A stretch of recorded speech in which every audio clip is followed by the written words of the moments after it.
You ask Tiger to solve. This deals with linear equations with one unknown. The final result is a equals 2. Let's solve it step by step.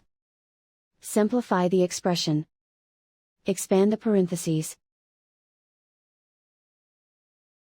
Simplify the arithmetic.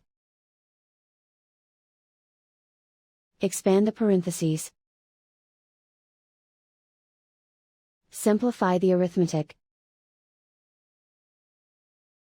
Expand the parentheses.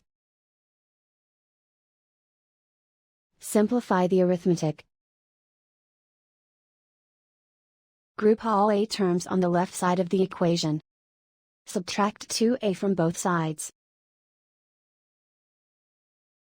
Group like terms. Simplify the arithmetic. Group like terms. Simplify the arithmetic. Group all constants on the right side of the equation. Add 10 to both sides.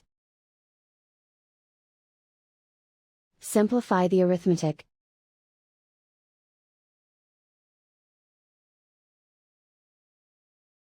Isolate the a. Divide both sides by 4. Simplify the fraction. Find the greatest common factor of the numerator and denominator. Factor out and cancel the greatest common factor. And so the final result is a equals 2.